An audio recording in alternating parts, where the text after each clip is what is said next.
Hi, welcome back to Moose and Chemistry. This is Nuclear Chemistry Thorium Decay Series 1. In this particular lesson, we're going to go from thorium-232 to lead-208. Now, when you see this alpha symbol, this means alpha decay. Alpha decay emissions a 4He nucleus of 4,2 alpha, which is called an alpha particle, is removed from the atom to change the element into a different element. We're going to use the equation AZX yields A minus 4 Z minus 2 Y plus 4,2 He.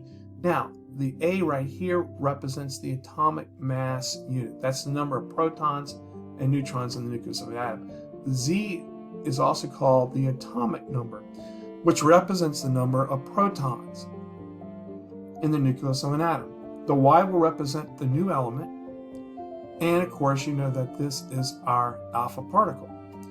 Now, when you see this funny looking B right here, that is the beta decay. Now, the beta decay emission is a 0 minus 1 E or 0 minus 1 beta. A neutron is converted into a proton, changing the element into another element and releasing a beta particle. We use the equation AZX yields A Z plus 1 Y plus 0 negative 1 E.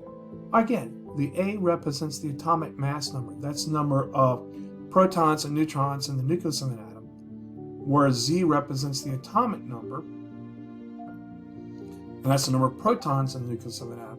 Y will represent the new element, and of course this is the beta particle. All right, let's go ahead and do this. Okay, here we go. So thorium-232 undergoes alpha decay. And when it does, it's going to lose 4 in the atomic mass unit and 2 in the Z number for the total. So thorium-232 decays into radium-228. Now, radium-228 undergoes beta decay. In this case, one of the atomic numbers in radium, the atomic number, what I mean by that is one of the protons, is going to change into a neutron. Okay, and when it does, you're going to go from element 88 to element 89. See, here's element 88. You're going to element 89. And that's a beta decay because you're changing a neutron into a proton. All right, so let's continue on our pathway. Now, actinium is going to undergo beta decay, and it's going to turn back into thorium. So he's going to go from element 89 to 90. But notice that the atomic mass number, the A number, doesn't change at all. We're just changing neutrons into protons. So we're not actually affecting the mass. All right, now, thorium, okay, it's going to undergo alpha decay, and it's going to turn into radium. Now, radium-224, then it's going to go under alpha decay, and it's going to become radon. Okay? Radon is going to undergo alpha decay and become polonium-216.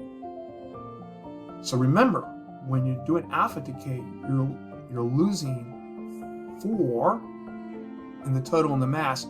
Of that 4, 2 of them are your Z number or your atomic number, which is the number of protons.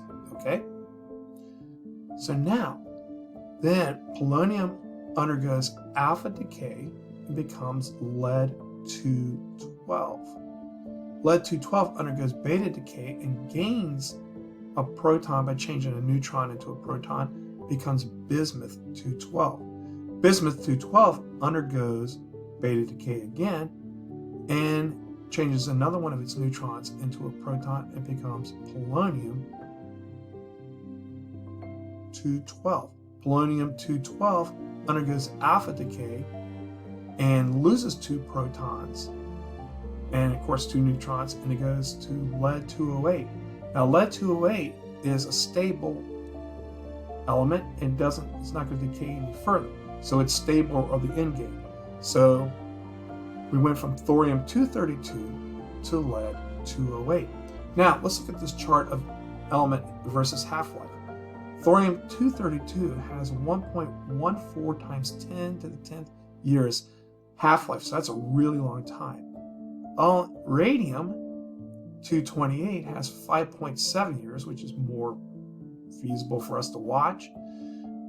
Actinium-228 has a half-life of only 6.1 minutes, so that's a pretty short half-life. Thorium-228 has a half-life of 1.9 years. Radium-224 has a half-life of 3.6 days. Radon-220 has a half-life of 55 seconds. Polonium-216 has a half-life of 0.14 seconds. It's pretty short. Lead-212 has a half-life of 10.6 hours. Bismuth-212 has a half-life of 61 minutes. Polonium-212 has a half-life of 3 to the 10.07 negative seconds. So that is a really, really short time. And then finally, lead-208 doesn't even have any half-lives at all. It's stable, and it's what I call the end game. So it's the final product. It's not going to decay any further than that. Well, that's it for this lesson. You guys be snarly, and we'll see you back here at Moosine Chemistry.